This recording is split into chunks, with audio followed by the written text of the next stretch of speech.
Hello class, today topic is electromagnetic radiation. आज हम पढ़ेंगे इलेक्ट्रोमैग्नेटिक रेडिएशन के बारे में। इलेक्ट्रोमैग्नेटिक रेडिएशन क्या होता है उसको थोड़ा समझ लेते हैं। देखिए, इलेक्ट्रोमैग्नेटिक जो रेडिएशन है उसको किसने दिया था? मैक्सवेल ने दिया था। उसे दिया था मैक्सवेल ने 1870 में। ठीक है। अब मैं इलेक्ट्रोमैग्नेटिक रेडिएशन मतलब हम इस बात को अगर समझेंगे, इलेक्ट्रोमैग्नेटिक ये दो वर्ड से बना हुआ है, इलेक्ट्रो और मैग्नेट। इसको अगर समझना है तो हमें समझना होगा कि में बॉडी होती है, उसमें दो टाइप का नेचर पाया जाएगा। एक तो उसमें इलेक्ट्रिकल नेचर ही पाया जाएगा और मैग्नेटिक नेचर ही पाया जाएगा। इसको इस यानी कि हम बोल सकते हैं कि जो चार्ज बॉडीज होती है हमारी, वो चार्ज बॉडी किस टाइप का बिहेव करती है इलेक्ट्रिकल और मैग्नेटिक फील्ड में, इसको बताने के सबसे पहले जो एक्सप्लेनेशन दिया था मैक्सवेल ने दिया था। ठीक है ना। तो हम ये बोल सकते हैं कि interaction between the charge body and the behaviour of electrical and magnetic field on microscopic level. उसने क्या किया, चार्ज बॉडी का इंटरेक्शन कराया, इलेक्ट्रिकल और मैग्नेटिक फील्ड से इंटरेक्शन कराया, और उसके बाद जो चीजें निकल के आई उससे उसने क्या बोला, इलेक्ट्रोमैग्नेटिक रेडिएशन बोला। ठीक है ना।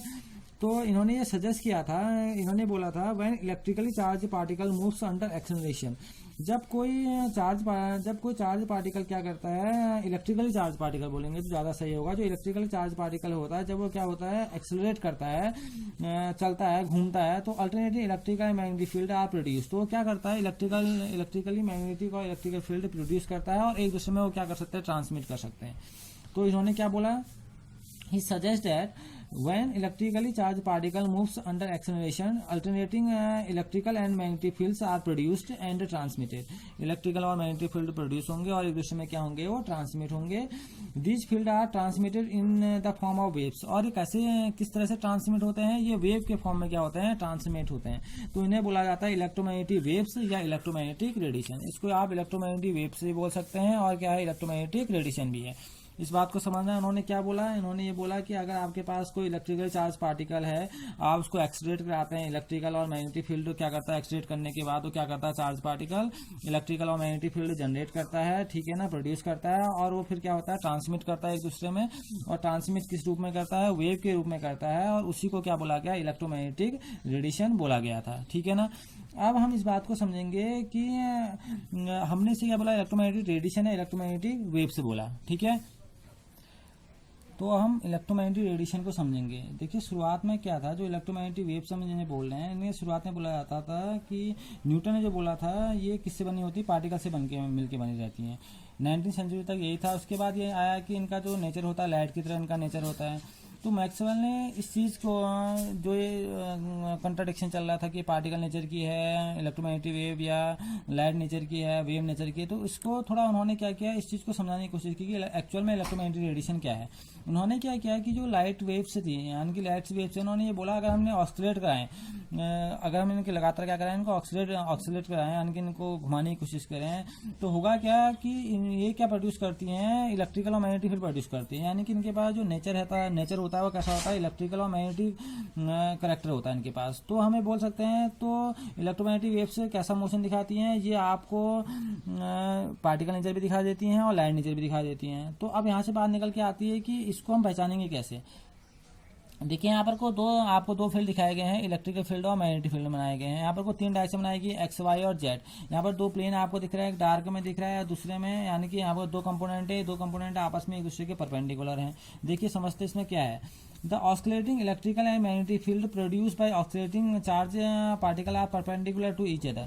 ये चार्ज पार्टिकल एक दूसरे के क्या परपेंडिकुलर है। अगर आप वेव देखेंगे, जो वेव निकल के आ रही है, इन वेव को समझने की कोशिश करेंगे, जो यहाँ पर को इलेक्ट्रिकल, यहाँ पर को जो है इलेक्ट्रिकल फील्ड और मैग्नेटिक फील्ड की जो वेव आ रही है, एक ये इस फील्ड के क्या है, परपेंडिकुलर क्या हो रही है, प्रोपेगेट हो रही है। ये प्रोपेगेशन होने की डायरेक्शन है। इस फील्ड की क्या हो रही है, परपेंडिकुलर क्या हो रही है, प्रोपेगेट हो रही है। ठीक है ना। और इलेक्ट्रोमैग्नेटिक रेडिएशन क्या होती है, ये इलेक्ट्रिकल कंपोनेंट और मैग्नेटिक फील्ड कंपोनेंट क्या होते हैं, एक दूसरे के परपेंडिकुलर क्या करते हैं, प्रोपिगेट करते हैं। अगर आप समझेंगे तो एक दूसरे के क्या कर रहे हैं, परपेंडिकुलर क्या कर रहे हैं, प्रोपिगेट कर रहे हैं। ठीक है। अब बात निकल के आती है कि इसकी पहली कैरेक्टरिस्टिक्स क्या है। अगर कैरेक्टरिस्टिक्स की बात करेंगे तो पहला क्या है, the oscillating electrical and magnetic field produced by oscillating charge particle are perpendicular to each other and both are perpendicular to direction of propagation. और दोनों किसके परपेंडिकुलर होते हैं, डायरेक्शन ऑफ प्रोपेगेशन के परपेंडिकुलर होते हैं। ठीक है ना। सेकेंडली बात ये आती है कि अगर हम बात समझने की कोशिश ये करें, जो हमारे पास इलेक्ट्रोमैग्नेटिक वेव्स होती है, इनको किसी भी मीडियम की जरूरत नहीं होती है। ठीक है। ये जैसे आपने साउंड वेव देखी, साउंड वेव हैं, वाटर वेव्स हैं, ठीक है ना। हम बोल सकते हैं अनलाइक साउंड वेव्स और water waves, electromagnetic waves do not require medium and can move in vacuum. ये वैक्यूम में भी क्या कर सकती हैं, मूव कर सकती हैं। इस बात को समझना है। जो साउंड वेव होती है, वाटर वेव्स होती है, उनको तो मीडियम चाहिए, यानी कि उनको कुछ ना कुछ रास्ते चाहिए जाने के लिए, ठीक है ना। लेकिन हमारे पास जो इलेक्ट्रोमैग्नेटिक वेव्स होती है, क्योंकि ये इलेक्ट्रिकल और मैग्नेटिक फील्ड दोनों में क्या हो सकती है, प्रोड्यूस कर अपने में दोनों चीजें प्रोड्यूस कर सकती है और दोनों को क्या कर सकती है, ट्रांसमिट कर सकती है, जिसकी वजह से इसको किसी भी मीडियम की जरूरत नहीं होती है, ठीक है ना। यानी कि वैक्यूम में भी क्या हो सकती है, ये क्या कर सकती है, जा सकती है वैक्यूम में भी अपनी कैरेक्टरिस्टिक्स को शो कर सकती है, ठीक है। अब इलेक्ट्रोमैग्नेटिक रेडिएशन के हमने बहुत सारे स्पेक्ट्रा देखे हैं। जैसे आप देखते हैं रेनबो वाला स्पेक्ट्रा, वो भी इलेक्ट्रोमैग्नेटिक रेडिएशन का ही एक स्पेक्ट्रा है, जिसमें आपको 7 कलर दिख रहा है, ठीक है ना। इनमें अपनी वेवलेंथ तो होती है, फ्रीक्वेंसी होती है, ठीक है ना। तो रेडिएशन मतलब क्या है, वेव। मैंने आपको बताया ना, वेव नेचर की बात यहाँ पर हो रही है। और ऐसी वेव है इलेक्ट्रोमैग्नेटिक वेव से जो इलेक्ट्रिकल और मैग्नेटिक फील्ड क्या करती हैं, प्रोड्यूस करती हैं, ठीक है। और ये डिफरेंट का है। और ये अगर आप बोलेंगे, अगर हम इसे बोल सकते हैं कि ये विजुअल लाइट में आपको दिखती हैं, यानी कि इसमें जो स्पेक्ट्रा निकल के आते हैं, ठीक है ना। इन स्पेक्ट्रा को हम फर्दर आगे के सेक्शन में पढ़ेंगे कि ये इलेक्ट्रोमैग्नेटिक रेडिएशन के जो फर्दर जो डिस्कशन है कि वहाँ पर को जो स्पेक्ट्रा बनते हैं, वो स्पेक्ट्रा कैसे होते होंगे, उनकी रेंज क्या होती होगी, इसमें फ्रीक्वेंसी क्या होती होगी, उसके रीजन क्या होते होंगे, वहाँ पर को स्पीड ऑफ लाइट क्या होती होगी, वो सारे डिस्कस हम आगे के सेक्शन में भी करेंगे। तो अभी हम जो चीज़ को समझ रहे हैं वो है सिंपली इलेक्ट्रोमैग्नेटिक रेडिएशन। तो इलेक्ट्रोमैग्नेटिक रेडिएशन क्या है, अगर हम सिंपल में बोलेंगे, अगर कोई चार्ज बॉडी है, उसका इंटरेक्शन हो रहा है इलेक्ट्रिकल और मैग्नेटिक फील्ड में, ठीक है ना। और वो क्या कर रही है, इलेक्ट्रिकल और मैग्नेटिक फील्ड का बिहेव, यानी कि उस टाइप का बिहेव क्या कर रही है, शो कर रही है, ठीक है ना। तो उसको बुलाया था इलेक्ट्रोमैग्नेटिक रेडिएशन। रेडिएशन माने आप जानते हैं कि किसी चीज का निकलना, रेडिएट होना किसी चीज का, और इसी को हम दूसरे में क्या बोलते हैं, वेव भी बोलते हैं। तो ये क्या है, आपका इलेक्ट्रोमैग्नेटिक वेव या इलेक्ट्रोमैग्नेटिक रेडिएशन है, ठीक है। तो आज हमने समझा कि इलेक्ट्रोमैग्नेटिक रेडिएशन क्या होती है और इसे किसने दिया था, इससे मैक्सवेल ने बताया था इलेक्ट्रोमैग्नेटिक रेडिएशन क्या होती है। आगे हम इसके पढ़ेंगे, इसके कुछ स्मॉल से टर्म्स हम इसके बारे में जानेंगे जो इसके अंदर आते हैं, क्योंकि लाइट जैसी इनकी प्रॉपर्टी है। इसके अंदर वेव नंबर आएगा, इसके अंदर फ्रीक्वेंसी आएगी, इसके अंदर स्पीड ऑफ लाइट की डिस्कशन होगा, ठीक है ना। इन डिस्कशन का हम आगे के सेक्शन में इसका क्या करेंगे, डिस्कस करेंगे। और इसमें हम देखेंगे कि इलेक्ट्रोमैग्नेटिक स्पेक्ट्रम के बारे में भी।